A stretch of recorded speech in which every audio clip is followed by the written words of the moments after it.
23 April প্রথম দফায় রাজ্যে ভোট হয়েছে 16টি জেলার 152টি বিধানসভা কেন্দ্রে। ভোট পড়েছিল প্রায় 93%। বিক্ষিপ্ত কয়েকটি ঘটনা ছাড়া শান্তিপূর্ণভাবে সম্পন্ন হয় প্রথম দফা নির্বাচন। 29 এপ্রিল বুধবার ছিল দ্বিতীয় এবং শেষ দফা নির্বাচনের জন্য ভোটদান। এদিন রাজ্যের কলকাতা মহানগর সহ মোট 7টি জেলার 142টি বিধানসভা কেন্দ্রের জন্য ভোটদান পর্ব।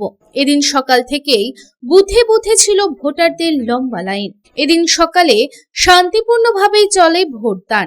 1 ঘন্টার মধ্যেই পড়ে যায় 10%-এরও বেশি ভোট, যা দুপুর 3টে পর্যন্ত পৌঁছায় প্রায় 80%, যেটা একটা রেকর্ড ভোট বলেই মনে করা হচ্ছে।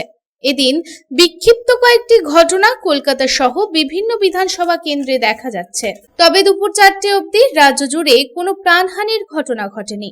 আসুন এবার নজর রাখি দ্বিতীয় দফা নির্বাচনে কি কি বিক্ষিপ্ত ঘটনা ঘটছে।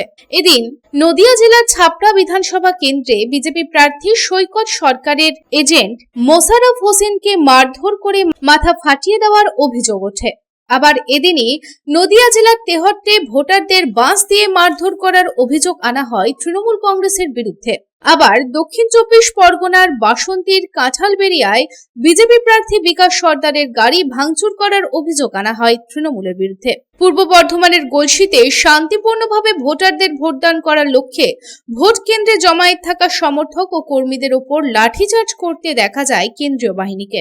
আবার উত্তর 24 পরগনা জেলার হারোয়াতে তৃণমূল কংগ্রেস ও আইএসএফ এর মধ্যে সংঘর্ষ হয়। আইএসএফ কর্মীরা তৃণমূল কংগ্রেস কর্মীদের ভোট কেন্দ্র থেকে তাড়া করে। আবার এদিনই উত্তর 24 পরগনা জেলার কাঁচরাপাড়ায় তৃণমূল কংগ্রেস কাউন্সিলর ও বিজেপি প্রার্থীর বচসা ও হাতাহাতির ঘটনা ঘটে। আবার আচমকায় ভোট কেন্দ্রের দরজা বন্ধ হয়ে যাওয়ায় হাওড়ার বেলুড়ে ক্ষোভে ফেটে পড়ে ভোটাররা।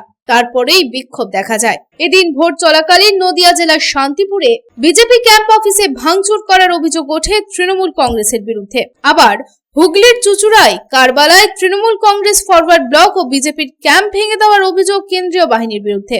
আবার অন্যদিকে ভাঙড়ে আইএসএফ প্রার্থী নওশাদ সিদ্দিকীকে ঘিরে ধরে বিক্ষোভ দেখায় Trinamool Congress. Bureau report, public Times. আপনার স্বপ্নের বাড়ি এখন হাতের মুঠোয়।